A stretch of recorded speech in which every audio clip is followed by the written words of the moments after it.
Of our top stories now, where an investigation is underway after 21 young people died tragically at a tavern in the Eastern Cape over the weekend. It's since transpired that many of those at the tavern were under the drinking age.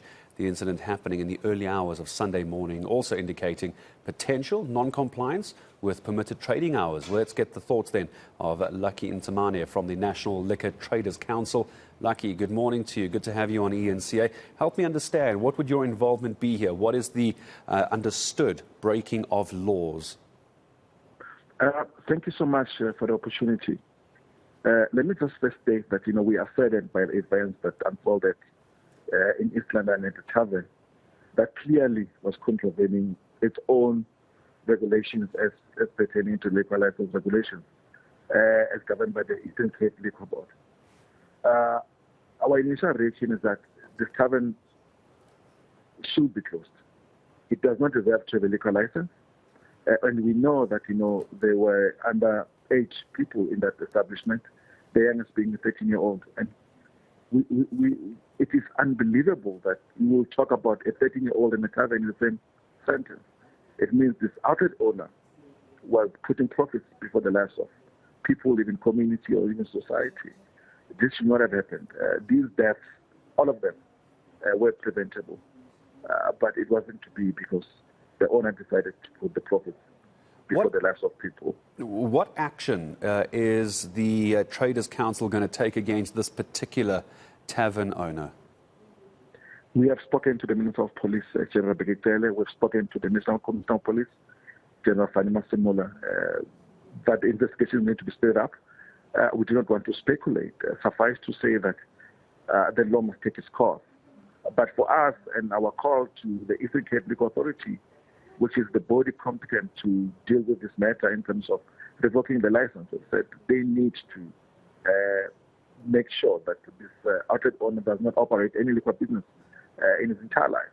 But we're also making a call to all the other liquor authorities. So in South Africa, we've got 9 different liquor boards, meaning that we've got 9 different liquor laws that govern each province. We are saying that taverns that do not comply with the relevant liquor laws ought to lose their licenses, because the trading of alcohol is a very sensitive matter, but it is also something that, it's very contentious, but it ought to be done in a way that not just benefits the outlet owner, but also support communities in how it is done. You cannot have an instance where someone operates a tavern till 4 a.m. It cannot be. This is not a fuel station where things are just done, willy-nilly, and you're operating with impunity. This should be condemned in the strongest terms. We do not support anyone who trades, outside of the regulated license laws of a specific province, as it were. But this one needs to really face the full might of the law. And we feel that it should actually be criminally charged. If it is found that it's in access with what has happened there, I think we're actually been framing things wrong in this matter. This is a massacre.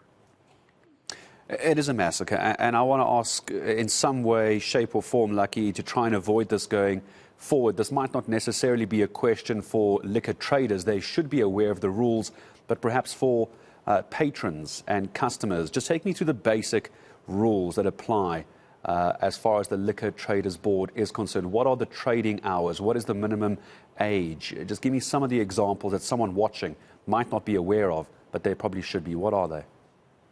So the legal drinking age in South Africa is 18 years. And the prevailing trading hours are for a tavern, which is an on-site consumption, meaning that you sit down and you drink your alcohol in that establishment. It is 10 in the morning, and it normally closes at 2 a.m. In some instances, because we've got 9 different laws, it closes at 12 a.m. And engagement that we're there, for example, with various liquor traders associations, that they're comfortable even closing a bit earlier at 12 a.m. because taverns generally operate from communities. They operate in townships, meaning that their operations affect the very same people that are within their boundaries. We've got cookies that are starting at 9, so you cannot really have an instance where people are running their businesses even up to 2 a.m. It is very unfair for those communities that are supposed to be supporting you as a liquor trader. Hence, we are getting a call from liquor traders to say, we are even comfortable closing at 12 a.m.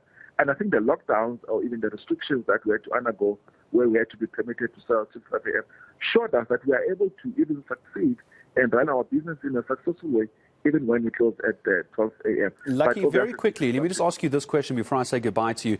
Is there going to be a review now of township taverns? You used the term, allow me to use it, township taverns. Is there going to be a review of all of them? We understand that, there is a liquor bill that is before the DTIC under the National Liquor Authority. So some of these options are available in that liquor bill that was published last week. So we will be making our submissions as well to say that we need to support our communities. It should not be profits before people. So there should be a review, and we are calling for that.